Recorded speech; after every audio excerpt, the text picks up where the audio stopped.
오늘 이 자리에 있는 저와 여러분들 모두 누구나 예수님께서 물 위를 걸으셨다는 사실을 압니다. 믿고 있습니다. 근데 문제는 예수님께서 물 위로 걸었다는 사실을 우리가 너무 가볍게 여기고 있지 않은가 하는 것입니다. 물 위를 걸으셨대. 그런데 그게 나랑 무슨 상관이야? 이렇게 말입니다. 자, 활짝 성경을 펴놓고 한 걸음만 뒤로 물러서서 높은 전망대에 올라가서 마가복음 6장의 한 부분을 우리가 읽었는데 살펴보면 좋겠습니다. 예수님이 메시아로서의 정체성이 점점 드러나고 있고, 그런데 동시에 제자들은 예수님이 누구인지에 대하여서 진정으로 이해하지 못하는 그런 무능이 점점 드러나고 있는 장면입니다. 마가복음 6장에서 예수님은 제자들을 부르시고 보내십니다. 12를 부르시고 둘씩 보내십니다. 헤롯 왕이 세례 요한을 죽이는 사건이 나오죠. 세례 요한은 사라지고 예수님이 전면에 등장하십니다. 그리고 오병이어의 기적, 우리가 말하는 보리떡 5개와 물고기 2마리로 남자 성인만 5,000명을 먹이고도 남는 놀라운 기적을 베푸시고, 그 다음이 오늘 우리가 읽은 예수님이 물 위를 걸어 제자들에게 오시는 장면, 다음에 예수님께서 많은 병자들을 고치시는 이야기로 마치고 있습니다. 그런데요, 이런 기적들을 보고 직접 경험했음에도 불구하고 제자들은 이 기적들의 의미는 깨닫지 못해요. 오히려 마음이 둔하여졌다라고 52절이 우리에게 말씀해 주고 있습니다. 그 기적들이 무슨 의미인지를 이해하지 못했다 하는 것이에요. 아니, 하물며 귀신들도 알아보는데 하나님의 아들 예수여라고 이름을 부르는 이 메시아를 온갖 종류의 표적과 기적과 병 고침을 일으키신 그분을 이해하지도 마음속 깊은 곳에 담지도 못했다는 것입니다. 자, 보세요, 여러분. 지금 배 안에 있는 12명 제자들 옆에는 빵 바구니 하나씩 놓여 있습니다. 빵이 가득 담긴 광주리가 하나씩 있어요. 보잘것없는 빵 5개와 작은 물고기 2마리로 남자들만 세어도 5,000명이 되는 이 많은 사람들을 먹이신 예수님의 능력을 상징하는 광주리가 옆에 있습니다. 그런데 제자들은 이 주님의 무한한 능력을 경험했음에도 불구하고 그 능력을 보여주는 빵 광주리를 옆에 두고 있음에도 불구하고 빵의 기적이 전해주는 의미는 마음에 담지 못한 것입니다. 자, 예수님이 물 위를 걸으셨다는 건 다 알아요. 우리 믿습니다. 다시 한번 이 사건을 더블 클릭, 그리고 줌인, 확대해서 가까이 가서 자세히 보고 싶습니다. 놓쳐서는 안 될 한 장면을 보고 싶습니다. 예수님께서 기도 시간을 가지시려고 홀로 산으로 가셨어요. 제자들은 바다 건너편 벳세다로 가기 위해서 배를 띄웠습니다. 날은 이미 저물었고 배는 한가운데, 바다 가운데 있었습니다. 노를 젓기 시작한 지 얼마 안 되어서, 그런데 갑자기 세찬 바람이 불기 시작했습니다. 바람이 막 휘몰아치니까 제자들이 노를 젓느라 죽을 힘을 다해 애쓰고 있었습니다. 세찬 바람과 폭풍에 고투하고 있었던 거예요. 고군분투하고 있는 제자들을 향해 예수님이 물 위를 걸으셨을 때는 새벽 4시쯤 세찬 역풍에 대항하여 제자들이 죽을 힘을 다해 노를 젓고 있었습니다. 그런데 좀 당황스러운 표현이 성경에 있습니다. 예수님께서 그들을 지나쳐 가시려고 하셨다는 것입니다. 여러분, 마가복음 성경 말씀이 뭐라고 말씀하는지를 자세히 들어봅시다.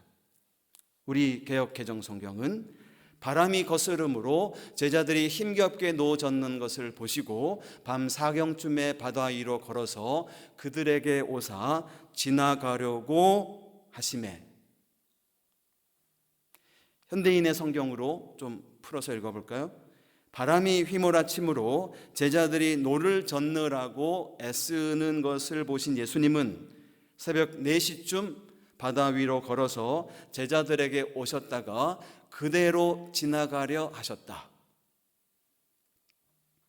공동번역 한 번만 더 읽어보겠습니다. 제자들은 마침 역풍을 만나 배를 젓느라고 몹시 애를 쓰고 있었다. 이것을 보신 예수께서는 물 위를 걸어서 제자들 쪽으로 오시다가 그들 곁을 지나쳐 가시려고 하였다. 그것은 새벽 4시쯤이었다. 지나가려고 하셨다. 지나쳐 가시려고 하였다. 마가복음을 읽고 있는 이 장면은 마태복음, 요한복음에도 같은 사건이 기록되어 있는데 좀 달라요, 분위기가. 마태복음에서는 모든 사람이 예수님께서 물 위를 걸으신 것을 알았어요. 그런데 예수님께서 그들을 지나쳐 가려고 하셨다는 얘기는 없습니다. 오히려 베드로가 물속에 뛰어들어 걸으려다가 두려움에 빠지기 시작했다는 내용을 담고 있기도 하죠. 요한복음도 예수님께서 배에 타셨을 때 그들이 기적적으로 해안에 안전하게 도착했다. 예수님께서 제자들을 지나치려고 했다는 언급은 등장하지 않습니다. 그런데 오늘 우리가 읽은 마가복음 성경 말씀은 예수님께서 그들을 그냥 지나치려고 하셨다라고 기록합니다. 일부러, 의도적으로, 못 본 척 지나가시려고 했다는 겁니까? 여러분, 지금 예수님께서 제자들에게 어떻게 나타나셨는지, 예수님이 어떻게 등장하시는지를 우리에게 보여주는 장면인데, 제자들이 예수님을 보았을 때 등을 보았다는 거예요. 뒷모습을, 등을 돌리고 지나치려고 했다는 말입니다.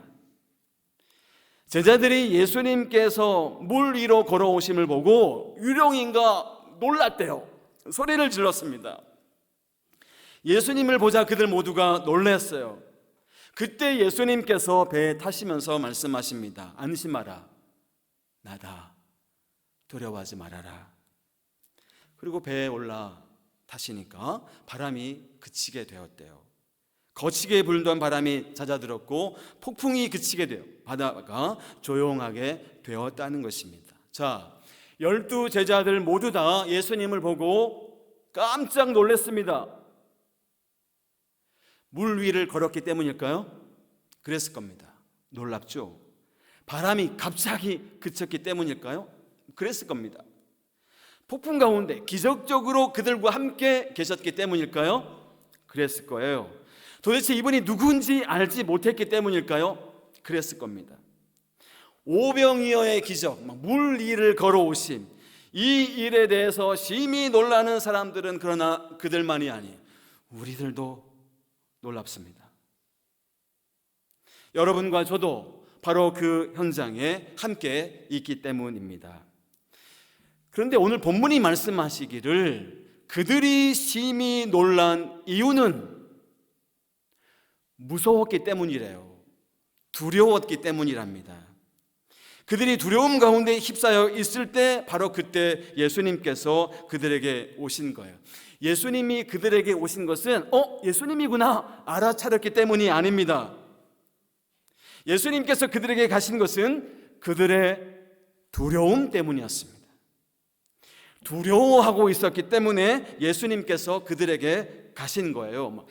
너무나 힘겹게 노를 젓고 있는 게 불쌍해 보여서 가신 게 아닙니다. 그들이 완전히 탈진해 보였기 때문에 간 것도 아니에요. 아니 예수님 당신은 메시아입니다, 그리스도입니다 고백했기 때문에 그들에게 가신 것이 아니었어요.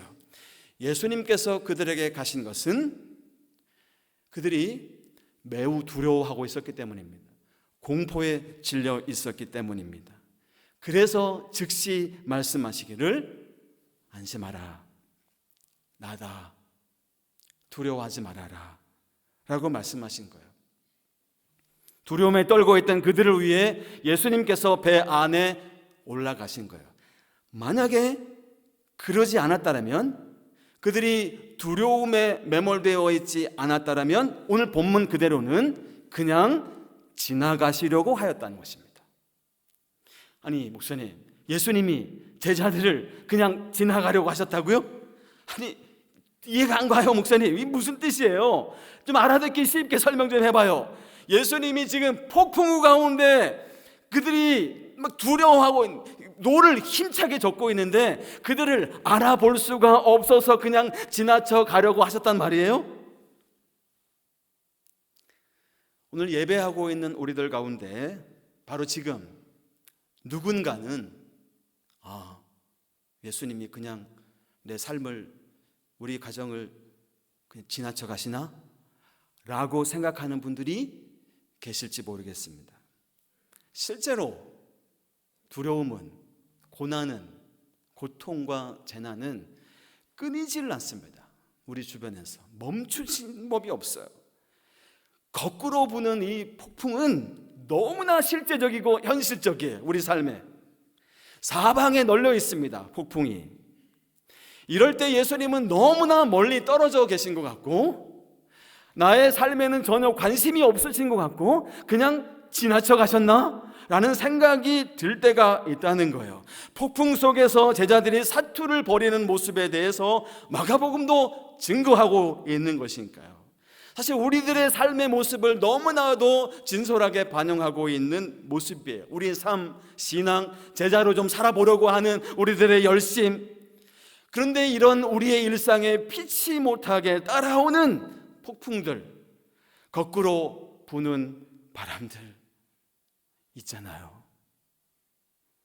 우리는 오늘도 힘겹게 노를 젓고 있습니다. 언제예요? 문제 하나 끝났다 싶었는데 더 큰 문제가 우리의 삶을 집어삼킬 때, 아무도 내 말을 귀담아 듣고 있지 않는 것처럼 보여질 때, 내가 사랑하는 사람인데 이 사람이 숨을 쉴 수 없을 정도로 커다란 무지막지한 압박에 눌려 있을 때, 나는 아무것도 할 수 없을 때 우리는 힘차게 노를 젓고 있습니다. 여러분, 언제예요? 우리 직장에서, 우리 사업장에서 극심한 스트레스가 광풍처럼 우리들에게 느껴질 때, 우리의 자녀들에게 계속되는 이 수많은 도전들이 끊이지 않고 있을 때, 꿰진 관계의 견딜 수 없는 상처가 우리들에게 올 때 우리는 힘겹게 노를 젓고 있습니다. 언제입니까? 갑자기 암 진단을 받고 폭풍우 구름 가운데 덩그러니 나만 그렇게 앉아있는 것처럼 느껴질 때, 대학 입시의 불안과 염려의 폭풍우 가운데 우리의 자녀들 있을 때, 사람들은 많은데 내 주변에 극심한 외로움과 고독함이 점점 커지고 있을 때, 이럴 때 우리는 예수님께서 나를 그냥 지나쳐 가시나? 하는 생각을 하게 됩니다. 그는 그들에게 오사 지나가려고 하셨다. 사실 이 말씀은 우리가 지금 일상 가운데 경험하고 있는 이 심각한 고민의 실체이기도 합니다. 우리 인생을 좀 어떻게 좀 붙잡아 보려는 우리의 이 고뇌이기도 하죠. 하나님 앞에서 우리 인간 실존, 이 연약한 인간 실존과 싸움하고 씨름해 보려는 우리들의 모습이기도 합니다. 그래서 그림 하나를 함께 보고 싶습니다. 너무나 잘 아는 그림이죠. 해바라기. 여러 편의 해바라기를 빈센트 반 고흐가 그렸는데 저 그림은 1888년에 그렸다고 합니다. 이 그림은 고흐가 극심한 정신병으로 요양을 하고 있었을 때 그렸던 그림이래요. 아니, 우리는 어떤 미술 평론가들은 저 그림 노란색이 희망과 소망을, 고흐에게 그런 색깔이었으니 우리는 저 그림에서 희망을, 생명을 느낄 수 있다, 이렇게 막 해석하던데요. 아니, 자신의 일생 중에 가장 불행한 상황 가운데서, 자신의 일생 가운데 가장 두려운 상황 가운데서 생명을, 희망을 그렸다는 것입니까? 그러면 그는 자신의 그 어둠 속에 깃들어 있는 그 생명의 빛을 보았다는 말입니까? 깊은 두려움과 정직한 절망이 저 노란 해바라기의 안에서 생명을 품고 저 그림 바깥으로 막 사방으로 뿜어져 나오는 것 같습니다. 생기와 진짜 에너지가 되어서 그림 밖으로 퍼져 나오는 것 같아요. 그렇습니다. 우리는 알고 있습니다. 우리의 믿음과 삶은 우리가 이건 참 부조리해 라고 부르는 것들 가운데 존재한다는 사실을, 우리의 삶과 신앙은 이건 참 모순적이야 라고 부르는 그 실제 한 가운데 존재한다는 사실이야. 한편으로는 예수님이 물 위를 걸으셨대 라는 사실을 알고 있으며, 그러나 동시에 다른 한편으로는 예수님께서 우리 삶에 존재하는 모든 폭풍우들을 전부 다, 하나도 남김없이 전부 다 잠재우지는 않는다는 현실을 우리는 경험합니다. 그러나 그 가운데, 그 부조리함 가운데, 그 우리가 모순이라고 부르는 우리 인생 한가운데서 그분은 한 가지를 분명하게 약속하십니다. 내가 함께 있을게. 내가 너와 함께 있을게. 이 약속이에요. 안심하라. 나다. 두려워하지 말라. 내가 너와 함께 있다. 여러분, 이 말씀은요, 여기 6장 50절에 안심하라, 나다, 두려워하지 말라는 말씀은 우리가 이게 성경을 이렇게 읽거나 할 때 조용히 부르면 안 될 것 같아요. 나다, 안심하라. 이건 아닌 것 같아요. 우리가 낼 수 있는 가장 큰 목소리로 나다, 두려워하지 마, 내가 함께 있다, 이렇게 읽어야 될 것 같아요. 가장 큰 목소리로. 사실 이 음성, 예수님이 나다, I am, 이 말은, 이 말씀은 창세기부터 요한계시록까지 우리 하나님께서, 우리 주님께서 반복해서 우리에게 말씀하시는 자신의 이름인 것입니다. 중단 없이 외치고 있는 우리 하나님 아버지의 이름. 두려워하지 말라. 나는 임마누엘, 너희와 함께하는 하나님입니다. 두려워하지 말라. 내가 세상 끝날까지 너와 함께 있을 거야. 두려워하지 말라. 그리스도가 함께 있을 것이다. 약속한 그분이 너희와 함께 있을 것이다 라고요. 이것이야말로 하나님의 은혜의 기적이 아닐까요?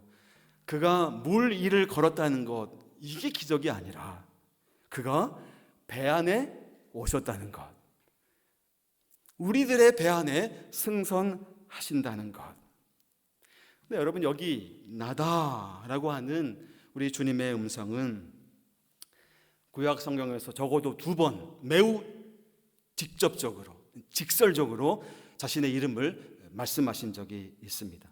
창세기 15장에 아브라함을 고향 땅 우르에서 불러내어 열방을 향한 복이 될 것을 약속하시면서, 그런데 오랜 동안 기다려도 후사를 얻지 못해서 조급해하고 불안해하고 했던 아브라함을 불러내어서 밤하늘 별들을 세어보게 하신 후에 자신의 약속을 다시 한번 확인시켜 주신 하나님, 그때 우리 하나님 아브라함에게 아니 야훼, 내가 여호와다, 하나님이 두려워하지 말 것을 말씀하시면서 자신의 이름을 공적으로 표현하신 것입니다. 내가 여호와다.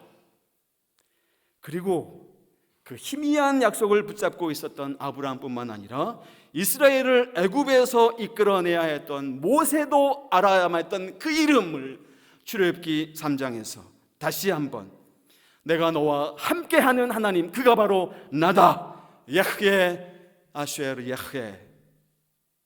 그리고 오늘 신약성경 마가복음 6장에서, 창세기 15장과 출애굽기 3장에서 드러난 하나님의 이름과 동일한 하나님의 이름이 에고 에이미 헬라어로 바다를 가로질러 나타나시는 분, 큰 파도와 물결을 잠잠케 하시는 분, 창세기 15장에서 내가 여호와다라고 말씀하시고 출애굽기 3장에서 나는 나다라고 말씀하신 분이 오늘 마가복음 6장에서 나다라고 말씀하십니다.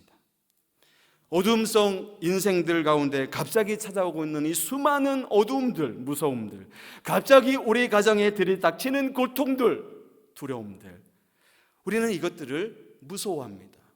두려워하죠. 그러나 동시에 우리 주님은 함께 하시겠다고 약속하신 주님은 졸지 않으십니다. 주무시지 않으시죠. 당신의 자녀들의 약함과 해로움을 지켜내실 거예요. 왜냐하면 그분의 이름이, 그분이 말씀하셨잖아요. 나는 여호와다. 나는 나다. 나다. 그분의 이름은 I am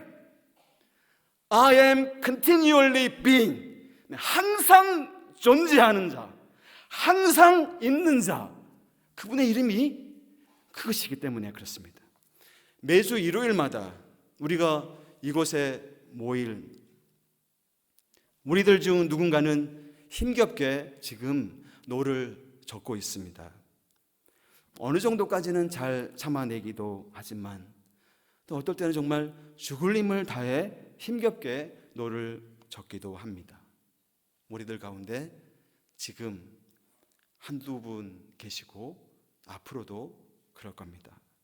바로 그럴 때 나머지 우리가 오늘 예배의 공동체로서 우리가 외쳐야죠. 그리스도가 여기 계십니다. 그리스도가 당신과 함께 계십니다. 그리스도께서 당신을 위해 당신의 배에 승선하셨습니다 라고요. 하나님의 자비로 예수님의 사랑 안에서 성령의 능력을 힘입어 이 확고한 진리를 우리가 예배 가운데 함께 말하고 나누고 증거하는 일들이 있어서 우리가 함께 이 진실을 바라볼 수 있기를 바랍니다. 한 노인과 그의 어린 손자가 저녁 노을이 담긴 호숫가에 앉아 있었대요. 손자가 할아버지에게 물었습니다. 할아버지, 진짜 하나님을 본 사람이 있나요? 그러자 할아버지가 잔잔한 호수 건너편을 바라보며 대답했습니다. 얘야, 나는 이제 점점 하나님 이외에는 아무것도 안 보이는구나. 실로 그렇습니다, 여러분. 우리의 삶과 신앙이 깊어지면 깊어질수록 인생의 모진 바람을 보는 것이 아니라 우리 인생의 모진 바람이 우리 인생의 중심이 아니라 하나님께서 우리 삶의 중심에 계신 것을 보게 되는 거죠. 자, 그러니까 우리 함께 두려워하지 말고 노를 저어갑시다. 우리 배 안에 예수님께서 승선해 계시기 때문입니다. 나다, 내가 너와 함께 있다. 그렇습니다. 그리스도께서 우리와 함께 계십니다. 그리스도께서 우리를 위하여 지금도 일하십니다. 그러므로 두려워하지 마십시오. 기도하겠습니다. 하나님 아버지, 두렵고 염려되는 일들이 너무나 도처에 깔려있는 이 세상 한복판, 우리가 이건 모순이야, 이건 참 부조리해 라고 부르는 우리의 삶 가운데서 우리가 함께 우리 손 붙잡고 계시는 주님을 보게 하여 주옵소서. 폭풍우가 우리 인생의 중심이 아니라 자애로우신 약속의 하나님이 우리 삶의 중심에 계신 것을 바라보고 이 약속, 나다, 내가 너와 함께 있다, 두려워하지 말아라, 이 약속을 붙잡고 승리하는 우리 모두가 되게 해 주옵소서. 하나님, 폭풍이는 우리 사회를, 우리나라 대한민국 오셔서 잔잔케 하여 주옵소서. 예수님의 이름으로 기도하옵나이다. 아멘. 그렇게 우리와 함께 하셔서 우리에게는 거친 풍랑을 잠재울 힘이 없지만 우리 주님께서 우리와 함께 하십니다. 여기서 포기할까? 뱃머리를 돌릴까? 그런 생각이 들기도 하지만, 그러나 그 가운데 우리와 함께 계시는 주님께 시선을 두고 우리 함께 찬양합시다. 고백을 담아 찬양합시다. 다 같이 일어나셔서 거친 풍랑을 잠재울 힘이, 함께 노래하겠습니다. 거친 풍랑을 잠재울 힘이 내게는 없어. 내 머리를 돌려 다른 곳으로 갈까. 나의 능력을 의지해 마음이 고단해질 때 내게 다가오는 그의 음성 들리네. 거친 풍랑을 잠재울 힘이 내게는 없어. 내 머리를 돌려 다른 곳으로 갈까. 나의 능력을 의지해 마음이 고단해질 때 내게 다가오는 그의 음성 들리네.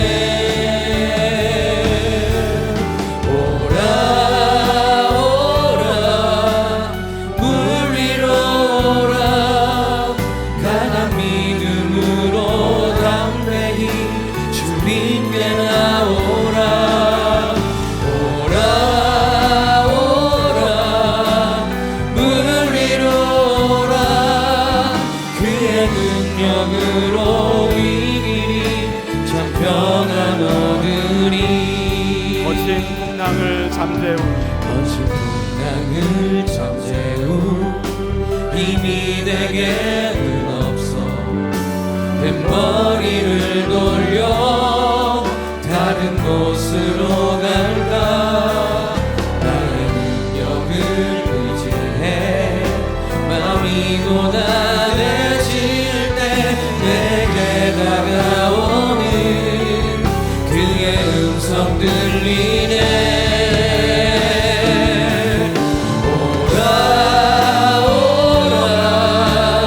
물 위로 오라. 강한 믿음으로 담대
평안 얻으리.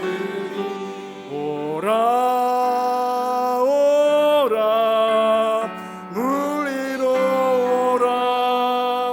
강한 믿음으로 담대히 주님께 나오라.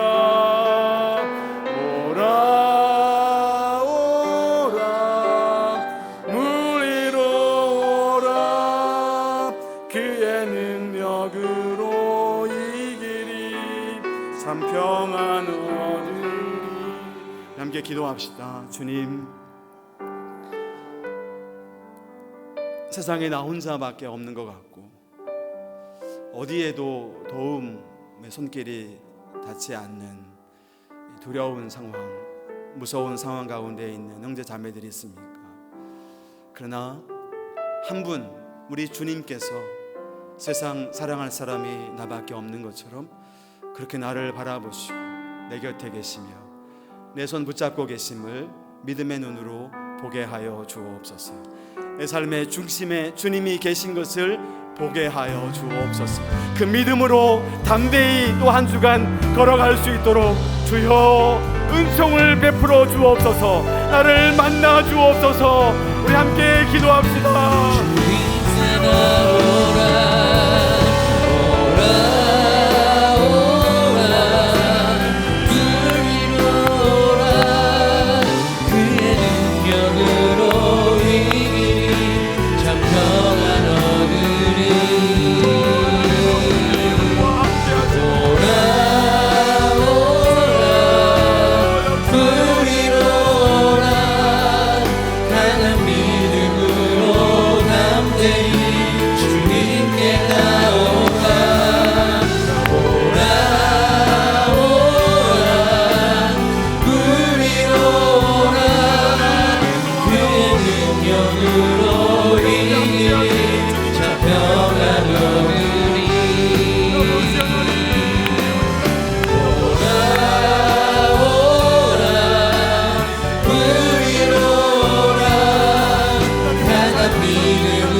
자비로우신 주님, 우리 인생에 다가오는 폭풍 같은 고통의 사실은 무섭습니다.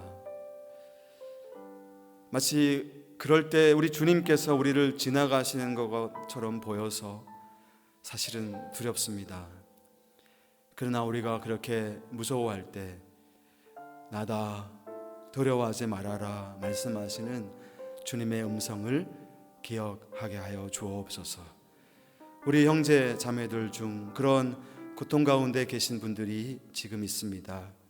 주님, 그분들의 귓가에 말씀해 주세요. 두려워하지 말라고, 내가 함께 있다고.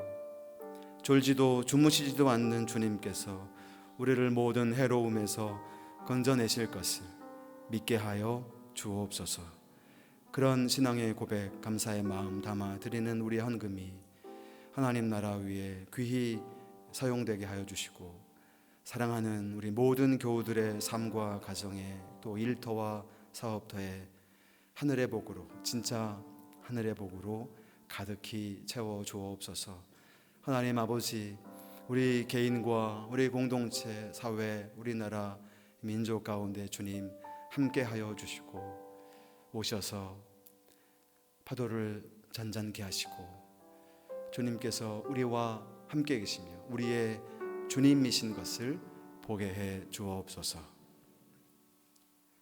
주 예수 그리스도의 은혜와 하나님의 사랑과 성령의 교통하심이 나다 두려워 말라 그 주님의 약속을 붙잡고 폭풍 가운데서도 주님과 함께 인생길 걸어가기 소망하는 사랑하는 성도들 위해 우리 백석학원과 백석총회, 한국교회와 우리나라 대한민국 위에 지금부터 영원토록 함께 있을지어다. 아멘.